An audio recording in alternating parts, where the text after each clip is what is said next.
இசையமைப்பாளராகவும் நடிகராகவும் கலக்கிட்டு இருப்பவர் தான் ஜிவி பிரகாஷ். சில மாதங்களுக்கு முன்னாடி சைந்தவியை பிரிந்து விட்டதா அறிவிச்சாங்க. இந்நிலையில ரீசெண்டா ஒரு இன்டர்வியூ கொடுத்திருக்காரு ஜிவி பிரகாஷ். அதுல சைந்தவி குறித்து சில விஷயங்களை பேசியிருக்காரு. கடந்த வருடத்துல யாரும் எதிர்பார்க்காத வகையில பல நடிகர்கள் திடீர்னு விவாகரத்து செய்து அறிவிச்சாங்க. இவங்கெல்லாம் பிரியவே மாட்டாங்கன்னு பார்த்து ரசித்த நடிகர்கள் திடீர்னு விவாகரத்து செய்தி சொன்னது ரசிகர்கள் மத்தியில பரபரப்பை ஏற்படுத்தினுச்சு. அதுலயும் ஜிவி பிரகாஷ் அண்ட் சைந்தவியும் பிரிய போவதா அறிவிச்சிருந்தாங்க. இது பலருக்குமே அதிர்ச்சியை கொடுத்தது.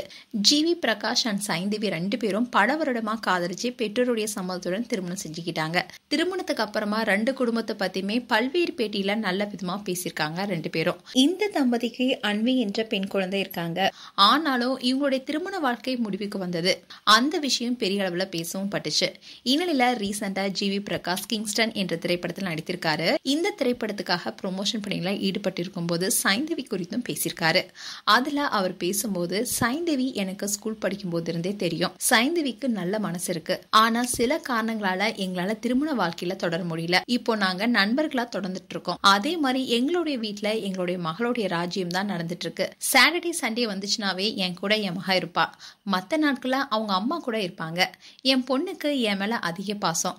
ரொம்ப பொசசிவா இருப்பா. எது செஞ்சாலும் ஏன் செய்றீங்க, எதுக்காக செய்றீங்கன்னு கேள்வி மேல கேள்வி கேட்பாங்கன்னு ஜிவி பிரகாஷ் பேசியிருந்தாரு. அதோட திவ்ய பாரதி கூட ஏற்பட்ட நெருக்கத்தால தான் சைந்தவி பிரிஞ்சிட்டாங்கன்னு சொல்லப்பட்டது. இத குறித்தும் ஜிவி பேசியிருக்காரு. அதுல பேச்சுலர் படத்துக்கு அப்புறமா மீண்டும் திவ்ய பாரதியை கிங்ஸ்டன் படத்துல தான் நான் பார்த்தேன். அதுக்கு நடுவுல எங்களுக்குள்ள எந்த பேச்சுவார்த்தையுமே கிடையாது. அண்ட் இத பத்தி திவ்ய பாரதி பேசும்போது ஜிவி பிரகாஷ் சாரோட சேர்ந்து நடிப்பதால தவறா பேசினாங்க. எனக்கு பிறை தேடும் சாங் ரொம்ப பிடிக்கும். ஜிவி பிரகாஷும் சைந்தவியும் ஒன்னா கான்செர்ட் பண்ணாங்க.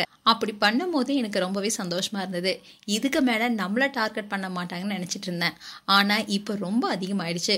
குறிப்பா பொண்ணுங்க தான் என்ன டார்கெட் பண்றாங்க. ஏன் இப்படி பண்றீங்க, அவங்க செம ஜோடி தெரியுமா, ஏன் நீங்க போய் இப்படி கெடுத்தீங்கன்னு கமெண்ட் பண்ணுவாங்க. நான் எதுவுமே ரிப்ளை எல்லாம் பண்ணவே மாட்டேன். ஆனா இவருக்கு மெசேஜ் அனுப்பிட்டு இத பாத்தீங்களா என்னதான் சொல்றாங்கன்னு நான் சொல்லுவேன். ஆனா அவங்களுக்கு எது நான் ரிப்ளை பண்ண மாட்டேன், பார்த்துட்டு அப்படியே விட்டுடுவேன்னு திவ்யா பாரதியும் பேசியிருந்தாங்க. இப்படி ஜிவி பிரகாஷ் பல நாட்களுக்கு அப்புறமா சைந்தவி குறித்து மனம் விட்டு பேசியிருக்காரு. இப்போ இந்த வீடியோ வைரல் ஆயிட்டு வருது. மேலும் ஜிவி பிரகாஷ் அண்ட் சைந்தவி குறித்து உங்களுடைய கருத்துக்களை கமெண்ட் செக்ஷன்ல சொல்லுங்க. இது போன்ற வீடியோஸை பார்க்க news Tamil glitz and subscribe பண்ணுங்க. மறக்காம நோட்டிபிகேஷன் பட்டனை கிளிக் பண்ணுங்க.